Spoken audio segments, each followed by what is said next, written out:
Attributes of God from the creation accounts. Now I feel refreshed. So, what exactly are we analyzing about the two accounts of creation?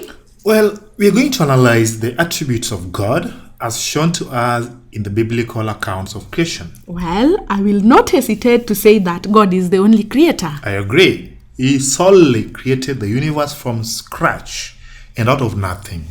He is the sole creator, planner, and organizer of the whole universe. I can also say that our God is a God of order. Why do you say so? He plans what to create per day, and he creates them in a way such that none of them suffers from lack of the other.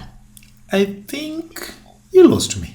Well, God separates land and sea before he creates vegetation. If he started with vegetation, there would be no land for them to grow. The sea also comes before the creation of fish, because if fish was created first, where would they live? Very interesting. Please continue. The animals are only created after the vegetation has been created, so they can have something to feed on. And water to drink from the seas. Yes. Indeed, our God is a God of order. Also, allow me to say that God is good and perfect. Go on. Every evening after creation, he would look at what he has created and evaluate it. He always found it to be perfect. He was pleased with them and saw them as good. Yes. I believe that this reflects his nature. He is the source of all goodness and happiness.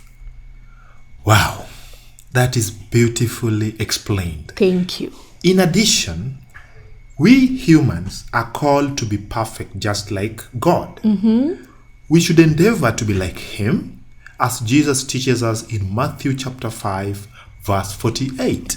Also, God is the sole source of life. In the beginning, the earth is formless and desolate. We then see God creating all forms of life, from sea creatures to birds of the air, to wild and domestic animals, and lastly to humankind. And he gives life to everything. And he even breathes life into human beings. And our God is a very powerful God. Call him omnipotent. Omnipotent. He only says that let there be this, and it happens just like that. Only a powerful being can do that. I agree. God can also be said to be the provider and sustainer of the universe. Kindly explain. He created the fish and provided them with the seas to live in. He created animals and provided them with vegetation to feed on. And he also provided human beings with animals and plants for food. Very correct. And he continuously sustains them by ensuring that these resources are not depleted. Have I left out anything? Just a few. But generally, you have done a good job. Thank you. You have left out the fact that there is only one God. How could I forget that?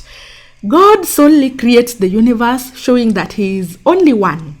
You have also left out the fact that he is self-existent. I don't know how to explain that one. Well, you see, God is there right from the beginning.